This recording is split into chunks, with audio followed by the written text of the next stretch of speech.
کہ میں اپنے ضمیر کی آواز پہ لبیک کہوں، جس کو کہتے ہیں کرائے آف کانشس، اور میں اپنی بات پہنچاؤں۔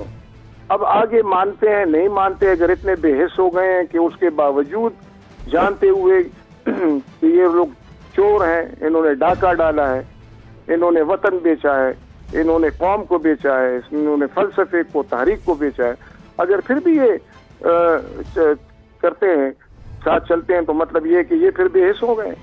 لیکن مجھے یقین ہے کہ اس میں ذمہ دار لوگ ہیں، مجھے یقین ہے کہ اس میں ہمدرد لوگ ہیں، مجھے یقین ہے کہ اس میں سوچ والے لوگ ہیں۔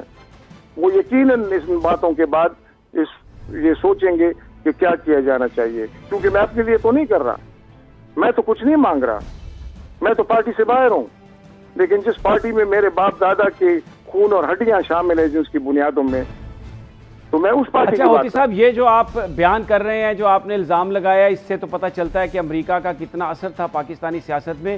اب آپ کیا دیکھتے ہیں، کیا آپ کہتے ہیں اس وقت کتنا اثر ہے امریکہ کا پاکستانی سیاست میں؟ دیکھیں جی، وہ تو میں نہیں کہہ سکتا کیونکہ میرا امریکن سے کوئی انٹریکشن نہیں ہے، لیکن میں اتنا جانتا ہوں کہ اگر انہوں نے کوئی سودا کیا بھی تھا، آج میں نے ایک ٹی وی میں اپیل کی طالبانوں سے، میں نے کہا آپ لوگ بے گناہ لوگوں کو کیوں مار رہے ہیں؟ آپ کو پتا ہے کہ آپ کے سر کا سودا کس نے کیا ہے، کس نے پیسے لیے ہیں، اور آپ کو اچھی طرح پتا ہے کہ یہ 2 لوگ ہیں، تو یہ بے گناہ کو کیوں مار رہے ہیں؟ یہ 2 ہیں نا، ان کو پکڑیں، ان کے ساتھ اپنا حساب کتاب کریں۔ وہ الگ بات ہے کہ ان میں اتنی غیرت نہیں ہے کہ ایک پٹاخے سے بھاگ کر 5 سال باہر بیٹھے رہتے ہیں، تو کریں ان کے ساتھ حساب کتاب۔ اچھا، مجھے پتا نہیں ہے یہ کہ کیا سر رسوخ ہے، لیکن میں اتنا جانتا ہوں کہ ان لیڈروں کی وجہ سے ANP اپنا اعتماد کھو چکی ہے، اندرون ملک بھی اور بیرون ملک۔ اچھا، میں ہوتی صاحب پھر یہ دہراؤں گا سوال، میں نے پہلے بھی کیا، یہ بیان کیجئے گا کہ امریکہ چاہتا کیا تھا؟ اتنے پیسے جو دیے پارٹی لیڈرشپ کو، ANP کو، کیا حاصل کرنا چاہتا تھا؟ دیکھیں جی، مجھے کیا پتا، یہ تو جس نے سودا کیا ان کو پتا ہو، مجھے تو یہ بھی نہیں پتا کہ امریکہ میں کس نے دیے ہیں، لیکن مجھے اتنا پتا ہے کہ ان کو پیسے ملے ہیں، اور میں نے وہ ریفرنس دیے ہیں، میں نے اس آدمی کا ذکر کیا ہے جس نے ٹرپ ارینج کیا ہے، جو گواہ ہے، جو آیا، جس نے بتایا، میں نے تو کوئی بات چھپائی نہیں، میں نے تو سب بتا دیا، اور وہ آدمی میرے پاس صرف نہیں آیا، اسے ریکویسٹ کی سینئر رہنماؤں سے ملنے کے لیے، میں نے ان کو افضل خان لالا کے پاس بھیجا، میں نے بیگم نسیم علی خان کے پاس بھیجا، 2 دفعہ بیگم نسیم علی خان سے ملاقات ہوئی تھی، 1 دفعہ افضل خان سے ہوئی، یہ تو آپ ان سے سوال کریں، ان کے پاس بھی گئے تھے کہ ان سے کیا کہا ہے، میں نے اپنے حوالے سے تو نہیں کہا، میں نے تو ریفرنس دیا باقاعدہ۔ اچھا ہوتی صاحب، اس وقت مذاکرات کی بات ہو رہی ہے طالبان سے، آپ کیا کہتے ہیں، حکومت کو طالبان کے ساتھ مذاکرات کرنے چاہیے یا ان کے خلاف کارروائی؟ میرے بھائی، اس میں تو اب 2 رائے نہیں ہونی چاہیے، میں تو ایز انڈیویجول کہہ سکتا ہوں کہ اب جب کہ تمام سیاسی اور مذہبی جماعتیں اس ایک نقطے پہ متفق ہو چکی ہیں APC کی صورت میں کہ ان سے پہلے بات کی جائے اور پھر بعد میں دیکھا جائے، تو اب ایک فیصلہ ہو چکا ہے، کنسنسس فیصلہ ہے، میرے خیال میں اس کو فالو کرنا۔ اچھا، یہ بالکل آپ صحیح کہہ رہے ہیں کہ APC نے کہا مذاکرات کیے جائیں، لیکن ابھی 1.5 ماہ سے زیادہ ہو گیا، ابھی ہمیں مذاکرات ہوتے ہوئے نظر تو نہیں آ رہے کہیں؟ اب دیکھیں نا میرے بھائی، بہت باتیں ایسی ہوتی ہیں جو آپ کو اور مجھے نہیں دکھائی دیتی ہوں گی لیکن بیچ میں چل رہی ہوں گی، تو ذرا انتظار کرنا چاہیے کہ حکومت اور تمام پارٹیاں اس پہ متفق ہیں اور حکومت کو یہ اختیار دیا ہوا ہے اور بیچ میں کچھ ایسے لوگ پڑے ہوئے ہیں جیسے مولانا فضل الرحمان صاحب ہیں، تو تھوڑا انتظار کرنا چاہیے کہ اس کا کیا نتیجہ نکلتا ہے، تو اس کے بعد یہ بات ہو سکتی ہے کہ بھئی یہ آپشن ختم ہو گیا تو اب دوسرا آپشن کیا ہے، لیکن میرے خیال میں یہ صرف حکومت کا کام بھی نہیں ہے، یہ تمام سیاسی اور مذہبی جماعتوں کا، پاکستان کا یہ کلیکٹیو ذمہ داری ہے کہ وہ مل بیٹھ کر ایک متفقہ فیصلہ۔ اچھا ہوتی صاحب، کیونکہ آپ نے کہا کہ آپ مزید پریس کانفرنسز بھی کریں گے اس ایشو پر، یہ بیان کیجئے گا کہ آپ اب اگلی اس حوالے سے پریس کانفرنس کب کریں گے؟ میں بات کروں گا جب اسفندیار آئے گا ایئر پہ، میں یہ کارندے جو ہیں چھوٹے چھوٹے زاہد خان وغیرہ، یہ کولو کے بیل جو ہیں جن کی آنکھوں پہ پٹی بندی ہوئی ہے، جو گالی کر رہے ہیں اور چکر میں چل رہے ہیں، ان کو میں جواب نہیں دیتا۔ اچھا، اس وقت تو بالکل آپ کے بڑے شدید اختلافات ہیں، آپ نے بڑا الزام بھی لگایا ان پر، یہ بیان کیجئے کیا کوئی صلح کا امکان بھی ہے؟ کس بات کی صلح؟ میری ان کے ساتھ ذاتی دشمنی تو نہیں ہے، میں تو اس تحریک کی بات کر رہا ہوں جس تحریک میں 105 سال لگے ہیں، محنت ہوئی ہے، اور میرے باپ دادا سے لے کر میرے تک سب کا حصہ ہے اس میں تو اس تحریک کو بچانے کی بات کر رہا ہوں، میری ان سے ذاتی کیا دشمنی ہے؟ ذاتی طور پر تو وہ 6 فٹ 3 انچ کے انسان ہیں, اچھے خوبصورت ہیں. یہ الگ بات ہے کہ ایک پٹاخے سے بھاگ جاتے ہیں 5 سال کے لیے. بہت بہت شکریہ اعظم خان ہوتی صاحب جو یہ کہہ رہے تھے کہ تحریک جو ان کی جماعت ہے اس کے کارکنوں کا سودا کیا اسفندیار ولی نے اور افراسیاب خٹک نے $3.5 کروڑ میں, اور وہ مزید پریس کانفرنسز بھی کریں گے, لیکن وہ بولیں گے اب اس وقت جب اسفندیار ولی خود ان کو رسپونڈ کریں گے, خود ان کو اس بات کا جواب دیں گے. لیکن وہ یہ بتانے سے قاصر تھے کہ امریکہ کیا حاصل کرنا چاہتا تھا, کیوں امریکہ نے اتنے پیسے دیے, لیکن ان کا یہ کہنا تھا کہ مذاکرات ضرور ہونے چاہیے.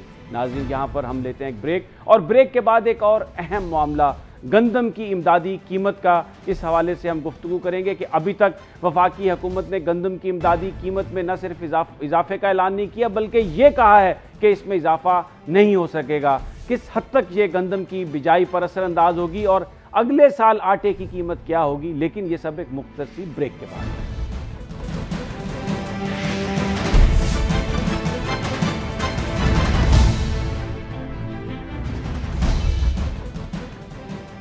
ویسے تو کھانے پینے کی تمام اشیاء اہمیت کی حامل ہے, لیکن ان میں آٹا جس سے روٹی بنتی ہے اس کی اپنی اہمیت ہے. اس وقت بھی آٹا مارکیٹ میں 45-46 روپے کلو کے حساب سے مل رہا ہے, جو پاکستان کی تاریخ میں سب سے زیادہ قیمت ہے.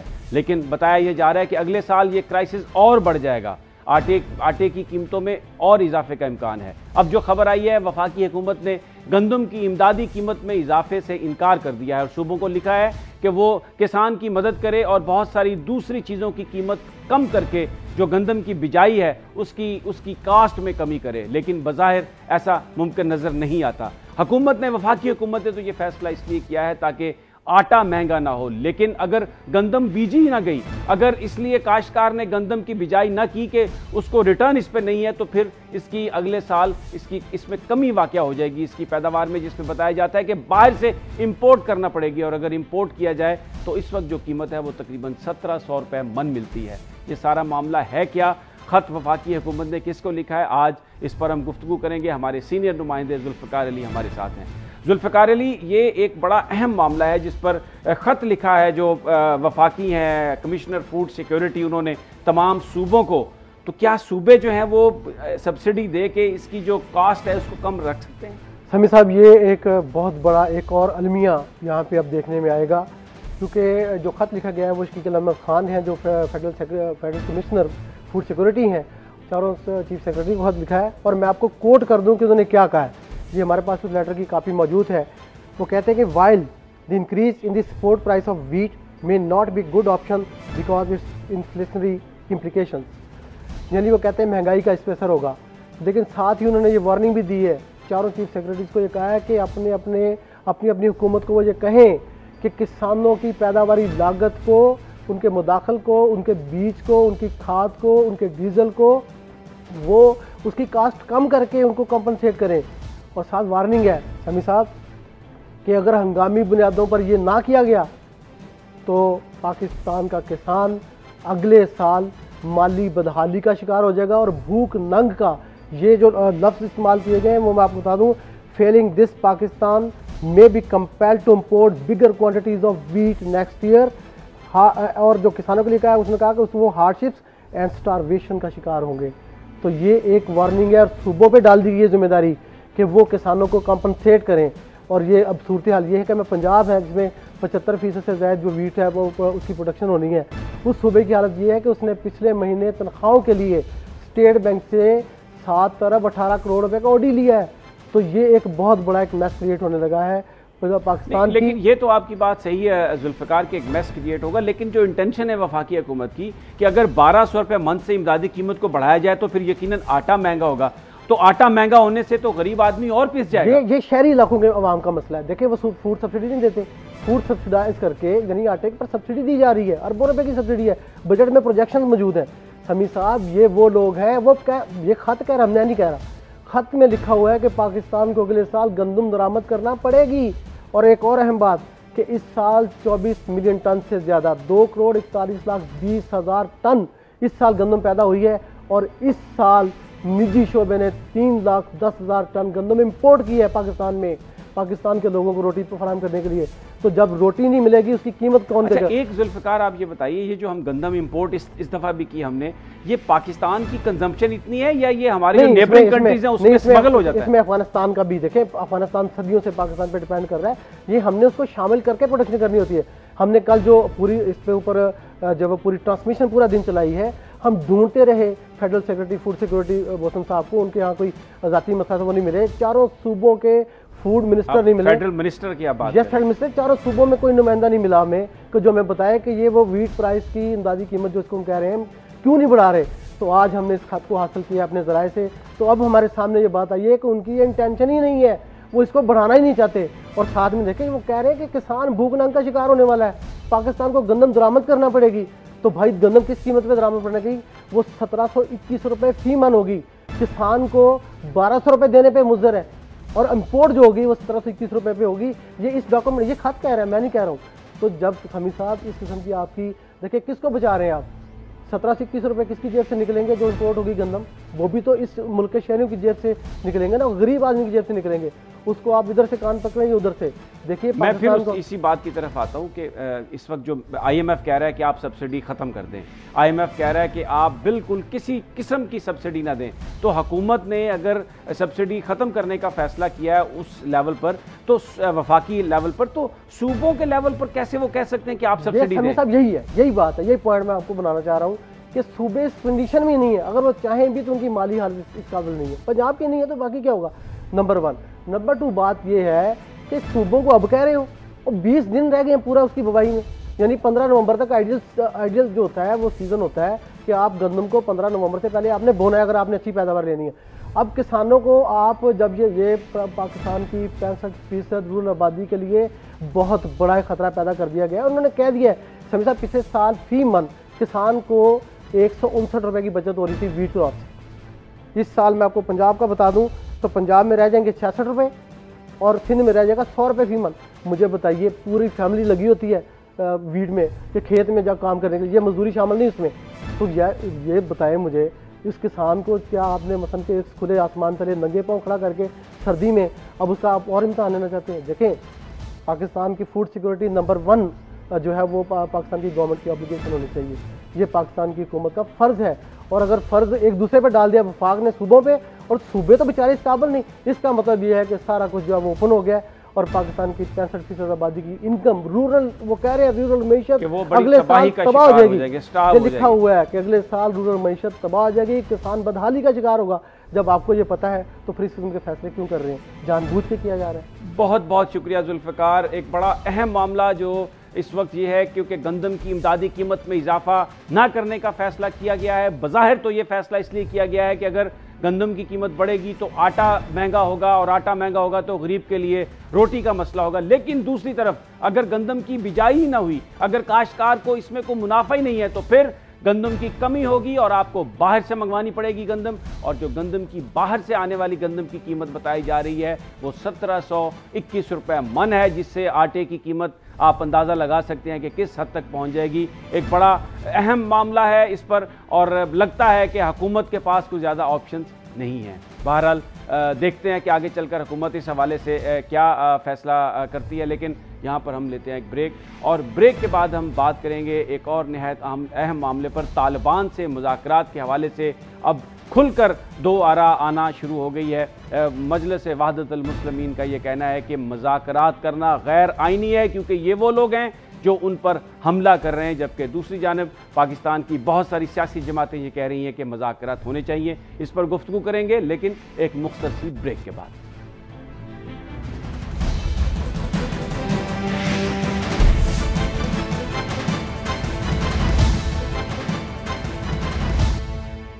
دہشت گردی پاکستان کے چند ان مسائل میں سے ہے جن کو حکومت ختم کرنے کے لیے بھرپور کوشش کر رہی ہے، اور نئی حکومت نے یہ آپشن لی تھی کہ طالبان سے مذاکرات کیے جائیں. اے پی سی بلائی گئی تھی جس میں متفقہ فیصلہ تھا تمام سیاسی جماعتوں کا کہ اس مسئلے کو مذاکرات کے لیے حل کیا جائے، اور ایسا لگ رہا تھا کہ قوم اس پر متفق ہے، تمام ایک ہی پیج پر ہیں، سیاسی قیادت، عسکری قیادت، تمام لوگ ایک ہی پیج پر ہیں. لیکن اب کچھ اس قسم کے حالات پیدا ہو گئے ہیں. گزشتہ 6 ہفتوں میں مذاکرات نہیں ہوئے اور اس کے ساتھ ساتھ جو طالبان کے حملے تھے وہ بند نہیں ہوئے، چرچز کو بھی نشانہ بنایا گیا، منورٹیز بھی اس کا نشانہ بن رہے ہیں، اور اس کے علاوہ پاکستان کی میں مسلمانوں کے مختلف جو فرقے ہیں وہ بھی طالبان کی زد پر ہیں۔ آج ہم بات کریں گے مجلس وحدت المسلمین کے نائب سربراہ جناب امین شہیدی سے، کیونکہ مجلس وحدت المسلمین کا یہ کہنا ہے کہ طالبان سے مذاکرات غیر آئینی ہیں، وہ اس کو نہیں مانتے کیونکہ طالبان کے گروہ ان پر، ان کی کمیونٹی پر حملہ کر رہے ہیں۔ السلام علیکم جناب امین شہیدی صاحب۔ وعلیکم السلام ورحمۃ اللہ وبرکاتہ۔ شہیدی صاحب، بڑا کھل کر آپ کی جماعت نے یہ موقف اختیار کیا ہے کہ طالبان سے مذاکرات نہیں ہونے چاہیے، یہ غیر آئینی ہے، اور اس معاملے پر آپ حکومت کو بھی گرا سکتے ہیں۔ دیکھیے، بسم اللہ الرحمن الرحیم، میں سب سے پہلے تو آپ کے تمام ناظرین کو سلام پیش کروں گا۔ یہ جو بات ہے، یہ جس دن اے پی سی ہوئی تھی اسی دن ہم نے پریس کانفرنس کی تھی اور اپنا موقف میڈیا کے سامنے رکھا تھا، اور آپ کے ذریعے سے پوری قوم تک ہمارا میسج پہنچ چکا تھا۔ کل چونکہ کراچی کی سرزمین میں ہمارا ایک بہت بڑا اجتماع تھا، وہاں پر دوبارہ اسی بات کا اعادہ کیا گیا اور اس موقف کو دوبارہ سے واضح کیا گیا، اور اس کی وجہ یہ تھی کہ گزشتہ ان 6 ہفتوں میں جو اے پی سی کا ڈھونگ رچایا گیا اور تمام جماعتوں کو اعتماد میں لینے کی بات کی گئی اور کہا گیا کہ ہم مذاکرات کریں گے، اس کے نہ صرف یہ کہ مثبت آثار کوئی پاکستان پر رونما نہیں ہوئے، بلکہ اس کے نتیجے میں عوام میں مایوسی پھیلی، اس کے نتیجے میں فورسز میں مایوسی پھیلی، اس کے نتیجے میں دہشت گردوں کی حوصلہ افزائی ہوئی، اس کے نتیجے میں سو کال طالبان کے نام سے جو لوگ کام کر رہے ہیں ان کی حوصلہ افزائی ہوئی، اور انہوں نے اس پورے عرصے میں 100 سے زیادہ واقعات پاکستان کے اندر انجام دے کر یہ ثابت کیا کہ پاکستانی ریاست کے حفاظت کے ذمہ دار ادارے اور تمام سیاسی جماعتیں خوفزدہ ہو چکی ہیں اور گھٹنے ٹیک چکی ہیں، اور پاکستان میں اسی کا طوطی بولتا ہے جس کے ہاتھ میں رائفل ہو، جس کے ہاتھ میں طاقت ہو، اور جو کمزور پیچ پہ کھڑا ہو اس کا کام صرف طاقتور کے سامنے سر جھکانا ہے۔ اچھا شہیدی ہم صاحب، پہلے دن سے یہ کہتے رہے ہیں، جی ہم پہلے دن سے یہ کہتے رہے ہیں کہ ریاست کو اپنی رٹ ہر صورت میں قائم رکھنی چاہیے۔ ریاست ہوتی ہے، ریاست کے پاس جتنے وسائل ہیں، ریاست کے پاس جتنی طاقت ہے، وہ کسی گروپ کے پاس، کسی گروہ کے پاس نہیں ہے۔ پاکستان میں گزشتہ 1.5 دہائیوں سے 15 سالوں سے جو دہشت گردی کے واقعات ہو رہے ہیں اور مسلسل ہو رہے ہیں، ان کے پیچھے صرف مذہب کار فرما نہیں ہے، بلکہ اس کے پیچھے عالمی طاقتیں ہیں، عالمی ایجنڈاز ہیں۔ اس وقت آپ غور کیجئے گا اس بات پر، جب ہم یہ کہتے ہیں کہ یہ آئین کی خلاف ورزی ہے مذاکرات کی بات کرنا، تو کس بیس پر کہتے ہیں؟ آپ بہت اچھی طرح سے جانتے ہیں کہ کسی ریاست کے ستون اداروں کو، ان کے اساسوں کو، حساس تنصیبات کو اگر کوئی شہری نقصان پہنچانے کی کوشش کرے تو اس کو غدار قرار دیا جاتا ہے، وطن دشمن قرار دیا جاتا ہے۔ آپ نے تاریخ میں راشد منہاس کو گولڈ میڈل دیا یا ان کو نشان حیدر دیا یہ کہہ کر کہ ایک آپ کے ملک کا شہری اس کے طیارے کو اغوا کر کے دشمن ملک پہنچانا چاہتا تھا۔ شہیدی صاحب، یہ آپ کا جو ریفرنس ہے یہ بالکل صحیح ہے، لیکن اس کے علاوہ دنیا میں جہاں بھی کانفلکٹس ہوئے ہیں یہ دیکھا ہے کہ بعد میں اینڈ پہ جو بات ہے وہ گفتگو کے ذریعے ہی اس کو انجام تک پہنچایا گیا ہے۔ یہاں پر بھی پچھلے 9-10 سال سے ایک جنگ جاری ہے، تو اس کے علاوہ حل کیا ہے؟ میں یہ آپ کی اس بات کو مانتا ہوں کہ آخر کار میز پر آپ کو آنا پڑتا ہے، لیکن کب؟ جب ریاست اپنی رٹ قائم کرے۔ آپ کمزور پیچ پر کھڑے ہو کر مذاکرات کی بھیک مانگیں گے تو نہ خود رہیں گے نہ ریاست رہے گی۔ ہم یہ کہتے ہیں کہ ریاست کو اپنی رٹ قائم رکھنی چاہیے۔ شہیدی صاحب، مجھے کوئی ایک مثال دے دیں، مجھے کوئی ایک مثال دے دیں جہاں کسی ریاست نے اگر اپنی رٹ اسٹیبلش کر لی ہے تو اس کے بعد مذاکرات کیے، پھر تو مذاکرات کی ضرورت ہی نہیں جب آپ کی رٹ اسٹیبلش ہو گئی تو۔ نہیں، دیکھیں، میں پھر وہی بات کروں گا۔ آپ دنیا کی بہت سارے ممالک کی مثال لے سکتے ہیں۔ اس وقت سیریا کے اندر جو کچھ ہو رہا ہے، آپ دہشت گردوں کو وہاں پر دیکھ لیں، وہ مسلسل پسپائی اختیار کر رہے ہیں، جبکہ ان کو پوری دنیا کی سپورٹ حاصل تھی. آپ نے انقلاب ایران کے ابتدا میں دیکھا ہوگا کہ پوری دنیا کی سپورٹ لے کر جس طرح سے مختلف قسم کے گروپس آئے, ایک نوزائیدہ ریاستی ادارے کو یا ریاست کو انہوں نے نشانہ بنایا. انہوں نے ان سے کوئی مذاکرات نہیں کیے بلکہ قانون اور آئین کے مطابق ان کو سزائیں دیں اور اپنی رٹ اسٹیبلش کی. اس کے نتیجے میں دہشت گردی کو انہوں نے ختم کیا اور اپنے ملک کو مضبوط کیا. آج پوری دنیا مل کر ان کو ہلانے سے قاصر ہے. اچھا, میں شہیدی صاحب ہزاروں ملیں گے. میں آپ کا کمنٹ چاہوں گا. ابھی نواز شریف صاحب امریکہ میں تھے تو انہوں نے طالبان کے بارے میں جو ورڈز یوز کیے, انہوں نے کہا کہ they are confused and misguided element of our society and through dialogue we want to bring them to the mainstream. آپ اس سے متفق ہیں؟ دیکھیے, میں ان کو کنفیوز نہیں سمجھتا, میں ان کو ایجنٹ سمجھتا ہوں. اس لیے کہ وہ لوگ کنفیوز نہیں ہوتے جو بیرونی ایجنڈے پر کام کر رہے ہوتے ہیں. پاکستان میں آپ نے آرمی کو نشانہ بنتے ہوئے دیکھا, آپ نے ایئر فورس کو نشانہ بنتے ہوئے دیکھا, آپ نے ایئر بیسز کو نشانہ بنتے ہوئے دیکھا, آپ نے پولیس کو نشانہ بنتے ہوئے دیکھا. یہ سارے کے سارے کنفیوز لوگوں کا کام نہیں ہے, یہ باقاعدہ ایک ایجنڈے کا حصہ ہے. اور آپ ذرا غور کیجئے گا اس بات پر, مجھ سے آپ اتفاق کریں گے کہ جب اس طرح کے پاکستان کے ریاستی اداروں کو اور عوام کو نشانہ بنایا جائے گا, ایک طرف ریاست کی رٹ کو ختم کیا جائے گا اور دوسری طرف شہروں میں بم برسا کر اور خودکش حملوں کے ذریعے سے معصوم اور بے گناہ لوگوں کو نشانہ بنایا جائے گا, اور تیسری طرف عبادت گاہوں کو جہاں پر سے آپ امن کی دعوت دیتے ہیں وہاں پر آپ مذاہب کے درمیان اختلاف پیدا کرنے کی کوشش کریں گے اور اس کے نتیجے میں مذہبی فرقہ وارانہ فضا کو جنم دیں گے, اور اس کے ساتھ پھر جو ہے ایک اور دین یعنی اسلام کے علاوہ باقی ادیان کو نشانہ بنائیں گے. آپ کی بات سے میں ایگری کرتا ہوں آپ کی بات سے, لیکن کیونکہ وقت کم ہے مجھے صرف اس بات کا جواب دیں, آپ کا آئندہ کا لاہ عمل کیا ہوگا؟ آپ اسے غیر آئینی قرار دے رہے ہیں, اب آگے کیا کریں گے؟ ہم نے یہ بات واضح کر دی ہے کہ آئین پاکستان کو جو لوگ نہیں مانتے ان سے مذاکرات آئین سے غداری ہے. جب تک یہ عناصر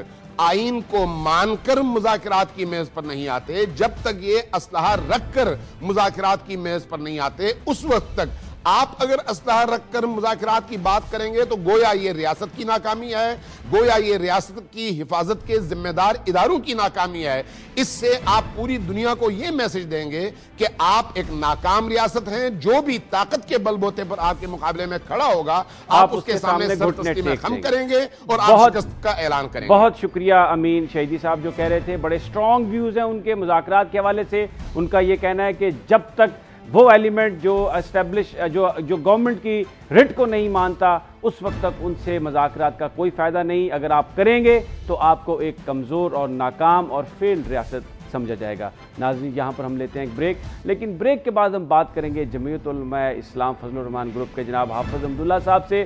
ان کی رائے بالکل مختلف ہے امین شہیدی صاحب سے. ان کا یہ کہنا ہے کہ مذاکرات ہی واحد حل ہیں. ان سے یہ جاننے کی کوشش کریں گے کہ کیا کوئی مذاکرات کر بھی رہا ہے, لیکن یہ سب ایک مختصر سی بریک کے بعد.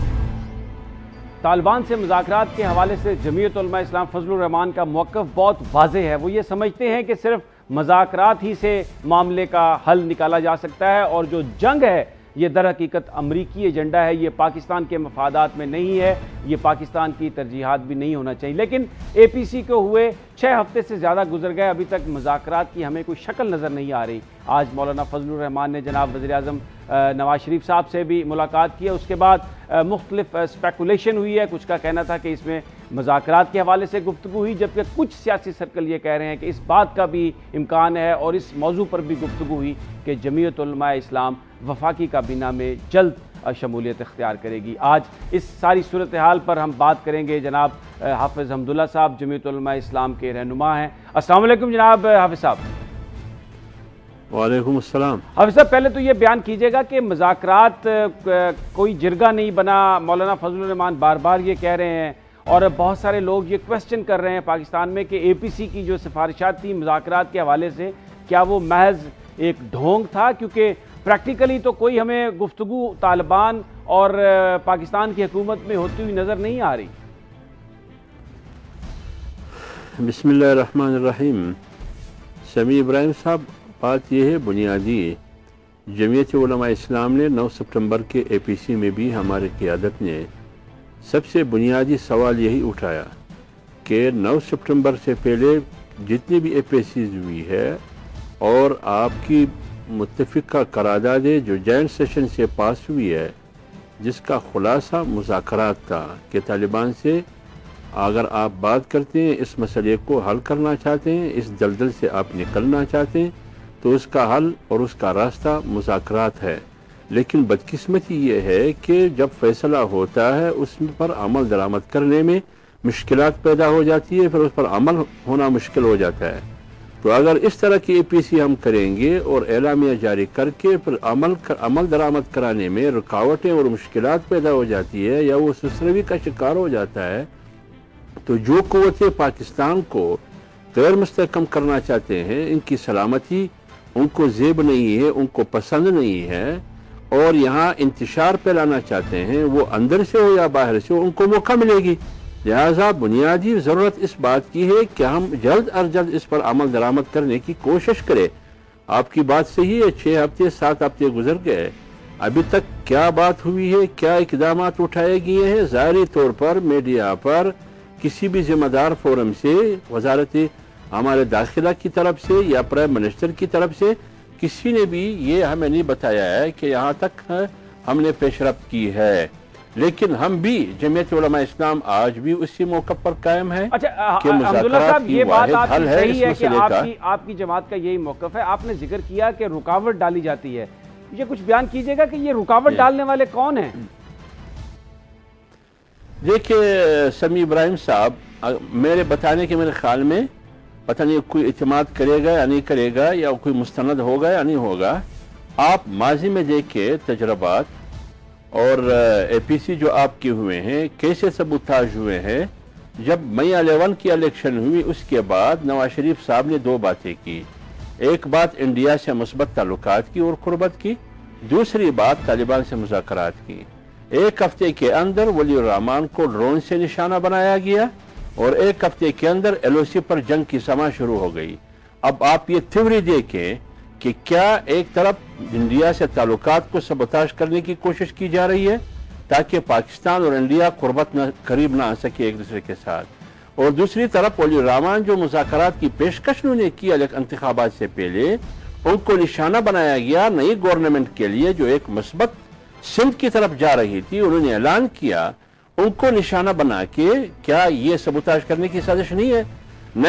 9 ستمبر کو جب آپ اے پی سی کا اعلامیہ جاری کرتے ہیں، 48 گھنٹے کے اندر جنرل نیازی کو ٹارگٹ اور نشانہ بنایا جاتا ہے، کیا یہ سبوتاژ کرنے کی سازش نہیں ہے؟ جب آپ کی پرائم منسٹر جاتے ہیں دنیا میں جنرل اسمبلی سے خطاب کرنے کے لیے، تو چرچ کو نشانہ بنایا جاتا ہے تاکہ آپ کی موقف وہاں کمزور ہو۔ آپ جو مذاکرات یہاں کمٹمنٹ کر کے تمام سیاسی اور عسکری قیادت سے وہاں آپ کو یہ تانا مل سکے کہ آپ کس سے مذاکرات کریں گے۔ آپ تو عیسائیت کو، کرسچن برادری کو بھی معاف نہیں کرتے، اپنے کو بھی اور پرائے کو بھی۔ جب منموہن سنگھ سے نیو یارک میں ملاقات ہوتی ہے تو اس سے 24 گھنٹے پہلے مقبوضہ کشمیر میں ان کی سیکورٹی فورسز کو نشانہ بنایا جاتا ہے تاکہ یہ ملاقات نہ ہو یا غیر مؤثر ہو۔ تو آپ خود سمجھتے ہیں کہ اس پس پشت پر کون سی قوت ہے۔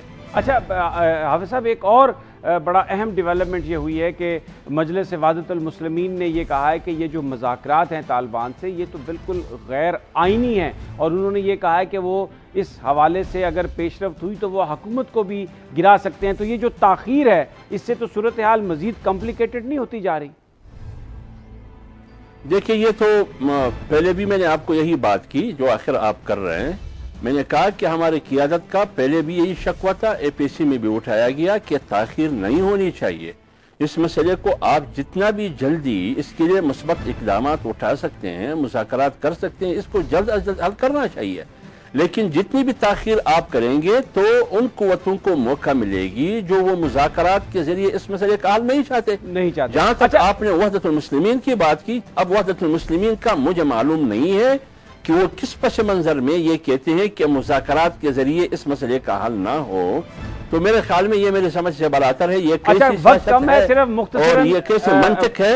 وہ صرف ایک کام کرے، وحدت المسلمین والا پیغمبر علیہ الصلوۃ والسلام کی صلح حدیبیہ سامنے رکھ کے تو وہ وہاں معاہدہ بھی کرتے ہیں، اور دوسری طرف دشمن پیغمبر علیہ السلام کے ساتھیوں کو، صحابہ کو مارتے بھی ہیں اور شہید بھی کرتے ہیں، پھر بھی پیغمبر علیہ السلام کہتے ہیں کہ معاہدے کو نہیں توڑنا ہے، ہم نے بہت معاہدے بہت کی شکریہ پاسداری کرنی ہے۔ حمداللہ صاحب، میرے پاس وقت کم ہے۔ حمداللہ صاحب کا یہ کہنا ہے کہ مذاکرات ہی مسئلے کا حل ہیں، اور جو طاقتیں نہیں چاہتی پاکستانی اس دلدل سے نکلے وہ در حقیقت رکاوٹیں ڈال رہی ہیں، اور اس حوالے سے انہوں نے بہت ساری مثالیں بھی دی۔ ناظرین، یہ تھا آج کا پروگرام، کل پھر آپ سے ملاقات ہوگی ٹاپ سٹوری میں نئی خبروں اور نئے انالیسس کے ساتھ۔ تب تک اپنا اور اپنے ساتھیوں کا خیال رکھیے گا۔ اللہ حافظ۔